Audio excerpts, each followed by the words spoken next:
Hello मेरे प्यारे दोस्त, क्या हाल है। फाइनल तुम क्लास 11 पे आ गए हो।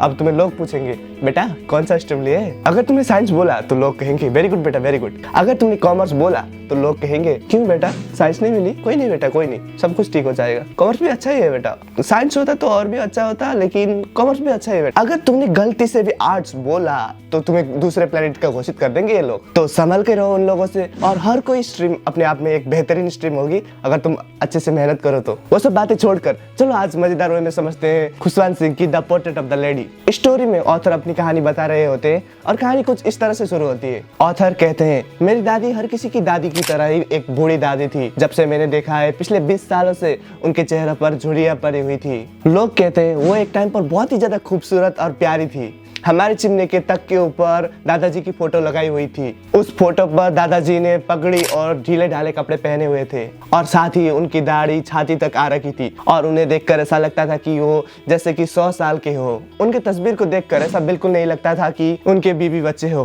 उनकी तस्वीर को देखकर सिर्फ ऐसा लगता था कि उनके बहुत सारे पोता पोती होंगे। और साथ ही खुशवंत सिंह कहते हैं जहाँ तक मेरी दादी खूबसूरत होने की बात है मुझे तो ऐसा बिल्कुल भी नहीं लगता। मेरी दादी मुझे अक्सर कहा करती थी उन सारे खेलों के बारे में जो वो अपने बचपन में खेला करती थी, लेकिन ये सारी चीजें मुझे सुनकर असंभव सी लगती थी। और ये सारी खेल की बातें जो दादी अपने बचपन में खेला करती थी ये सारी हमें एक कहानी सी लगती थी जो नबियों की कहानी होती है, उस कहानी की तरह हम समझते थे। खुशवंत सिंह अपनी दादी के पिक्चर को डिस्क्राइब करते हुए कहते हैं उनकी दादी हमेशा से ही छोटे कद वाली और थोड़ी मोटी सी थी।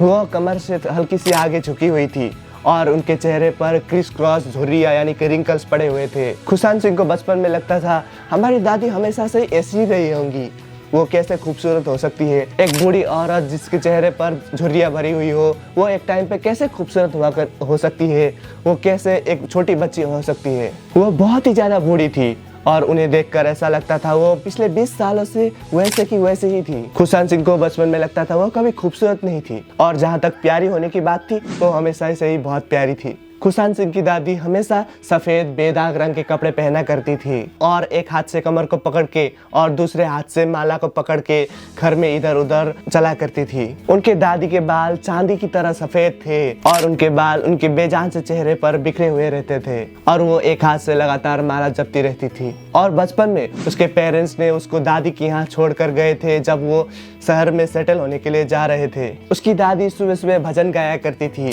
एक प्यारे से गीत के रूप में, ताकि खुशवंत उस गीत को सुने और उसे दिल से जान ले। वो उस प्रार्थना को ध्यान से सुनता था क्योंकि उसे वो गीत पसंद था, लेकिन उसने कभी भी दिल से जानने की कोशिश नहीं की। उसकी दादी हमेशा से ही उसे नहा धोकर तैयार करवाती थी और वो दोनों साथ में स्कूल जाते थे। और स्कूल जाते वक्त उसकी दादी गांव के कुत्तों के लिए बासी रोटियां ले जाया करती थी। उसकी दादी हमेशा से उसे स्कूल छोड़ने जाया करती थी क्योंकि स्कूल जो था मंदिर के साथ लगा हुआ था। बल्कि पंडित जी बच्चों को सुबह की प्रार्थना और अल्फाबेट सिखाया करते थे। जब बच्चे स्कूल में होते थे तब उसकी दादी मंदिर के अंदर कुरान पढ़ रही होती थी। स्कूल के बाद वो दोनों साथ में घर आया करते थे और वो रास्तों में गांव के कुत्तों के लिए बासी रोटियां दिया करते थे और वो कुत्ते उनके घर तक छोड़ने आया करते थे, एक दूसरे से झगड़ते लड़ते। जब खुशवंत सिंह के पेरेंट्स शहर में अच्छे से सेटल हो गए थे तब उसे और उसकी दादी को भी शहर में ले गए।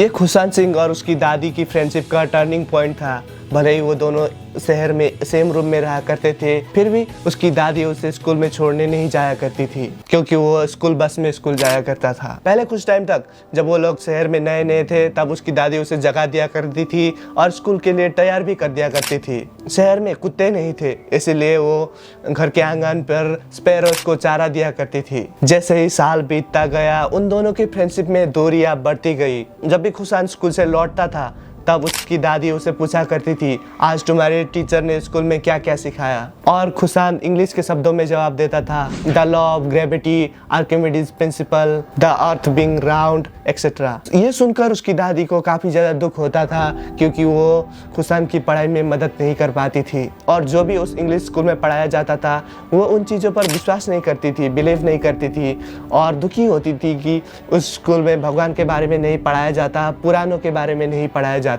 एक दिन खुशवंत ने अपनी दादी को बताया कि उसके स्कूल में उन्हें म्यूजिक सिखा रहे हैं। उसकी दादी के लिए म्यूजिक अश्लीलता थी।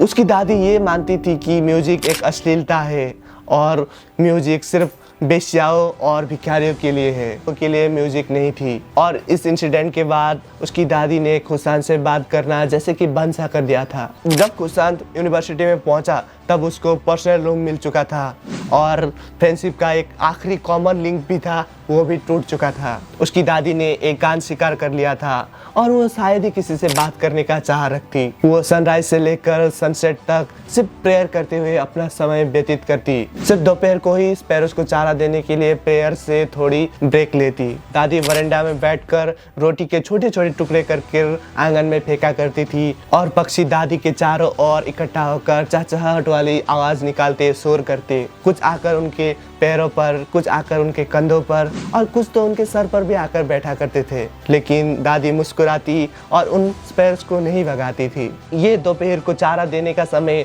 उनके पूरे दिन भर का सबसे खूबसूरत आधा घंटा हुआ करता था। जब खुशांत ने पढ़ाई के लिए विदेश जाने का सोचा तब उसे यकीन था कि उसकी दादी परेशान होंगी। वो 5 साल के लिए देश से बाहर होगा और उसकी दादी की उम्र में कोई कुछ नहीं बता सकता था कि आगे क्या होने वाला है। उसकी दादी बहुत ज्यादा इमोशनल थी। उसकी दादी खुशांत को रेलवे स्टेशन तक छोड़ने गई, लेकिन उन्होंने खुशांत के साथ कोई बात नहीं की और ना ही कोई इमोशन दिखाया। उनके होंठ प्रार्थना के लिए हिल रहे थे, उनका मन प्रार्थना में व्यस्त था और उनके हाथ माला जपने में बिजी थे। उन्होंने चुपचाप खुशांत के माथे को चूमा और खुशांत वहाँ से चला गया। जब वो वहाँ से जा रहा था तब खुशांत को लगा ये शायद उनके बीच में आखिरी फिजिकल कांटेक्ट होगा, लेकिन ऐसा कुछ नहीं हुआ। 5 साल बाद जब वो लौटा तब दादी उसको स्टेशन तक लेने आई थी। जब खुशांत ने 5 सालों बाद दादी को देखा तब वो एक दिन भी और ज्यादा बूढ़ी नहीं लग रही थी। जैसे उसने 5 साल पहले छोड़कर गया था, दादी बिल्कुल वैसे ही दिख रही थी। उसकी दादी के पास बातों के लिए समय नहीं था और जब खुशांत ने उसकी दादी को बाहों में जकड़ा तब भी वो दादी के मुंह से प्रार्थना की आवाज सुन सकता था। उसके पोते के लौटने के दिन भी उसके लिए सबसे प्यारा समय वही आधा घंटा था जब वो पक्षियों को खाना दिया करती थी, स्पैरोस को खाना दिया करती थी। लेकिन शाम को उनके चेहरे पर एक अलग सा खुशी नजर आ रहा था और वो आस पड़ोस की महिलाओं के साथ मिलकर एक पुरानी ढोल को पीटते हुए गाना गा रही थी। वो पूरी शाम को वीर योद्धाओं के वापस लौटने का गाना गा रही थी। वो लगातार गाना गाए जा रही थी और उन्हें रोकने के लिए परिवार को मनाना पड़ा क्योंकि उन्हें ज्यादा स्ट्रेस ना हो। जब से खुशांत उसकी दादी को जानता था तब से उन्होंने कभी जिंदगी में गाना नहीं गाया था। उसकी दादी भजन के अलावा और कोई चीज गाया नहीं करती थी, लेकिन आज उसके पोते के लौटने की खुशी में उसने गाना भी गाया। शायद पूरी शाम को गाना गाने के कारण अगली सुबह वो बीमार हो गई। उनको हल्का सा बुखार था और डॉक्टर ने कहा वो जल्दी ठीक हो जाएंगी। लेकिन दादी को कुछ और ही गलतफहमी हुई। उनको लगा कि उनकी मौत निकट है, अब वो इस दुनिया से जाने वाली है। दादी के लाइफ की आखिरी पल में उन्होंने प्रार्थना करना छोड़ दिया था, इसीलिए वो दूसरों से बातें कर समय बर्बाद नहीं करना चाहती थी। वो प्रार्थना में फिर से जुट गई। वो शांति से अपने बिस्तर पर लेटे हुए माला को जपते हुए प्रार्थना कर रही थी। इससे पहले कि खुशांत और उसके पेरेंट्स कुछ कह पाते, उन्होंने होठ हिलाना बंद कर दिया और उनके हाथों से माला नीचे गिर गया। उसकी दादी गुजर चुकी थी। उन्होंने बिस्तर से उन्हें उठाया और रीति रिवाज के अनुसार जमीन पर लिटा दिया। कुछ घंटों के शौक के बाद उन्होंने अंतिम संस्कार की व्यवस्था की। शाम को सूरज ढलते वक्त वो अंतिम संस्कार के लिए स्ट्रेचर लेने के लिए दादी के कमरे में गए थे। उनके कमरे में सुनहरी रोशनी, गोल्डन लाइट चमक रही थी। वो आधे रास्ते में ही रुक गए। उनकी दादी को जहाँ पर लाल कफन में रखा था वहाँ पर हजारों स्पैरोस आई हुई थी। हजारों स्पैरोस उनके चारों ओर बैठी हुई थी। उन्हें पक्षियों को देखकर तरस आया और खुशांत की माँ ने पक्षियों के लिए रोटी लेकर आई। खुशांत की माँ ने रोटी के छोटे छोटे टुकड़े किए जैसे कि उसकी दादी किया करती थी और आंगन में फेंक दिए, लेकिन स्पैरोस ने उस रोटी पर ध्यान तक नहीं दिया। अगली सुबह उस रोटी को डस्टबिन में फेंकना पड़ा और इतने में ही कहानी खत्म हो गई। What an emotional and heart-touching story यार। Really I was filled with emotions while reading it। दिल में कुछ दर्द सा हो रहा था इस स्टोरी को सुनकर। कभी कभी मन में ख्याल आता है ना, मम्मी पापा दादा दादी हमारे लिए कितने मेहनत कर रहे हैं, क्या हम उन मेहनत का पेबैक भी कर पाएंगे, उन मेहनत का ऋण कभी चुका भी पाएंगे। अगर तुम्हें इस लेसन में कोई डाउट्स है, डाउट्स क्लियर करवाने हैं, क्वेश्चन आंसर चाहिए और मेरे कंटेंट का अर्ली एक्सेस चाहिए तो नीचे कम्युनिटी को ज्वाइन कर लो। लर्नर्स कम्युनिटी में हम लोग सारे के सारे डाउट्स क्लियर करवाते हैं, साथ ही सारे के सारे क्वेश्चन आंसर्स भी देते हैं। Let's work hard for our parents and make them feel proud. On that note, ending this video, make sure to watch this video a photograph. इसे भी मैंने बहुत ही ज़्यादा मजेदार और अंडरस्टैंडिंग वे में एक्सप्लेन कर रखा है। मैं मिलता हूँ तुम्हें ए फोटोग्राफ में, तब तक के लिए बाय बाय।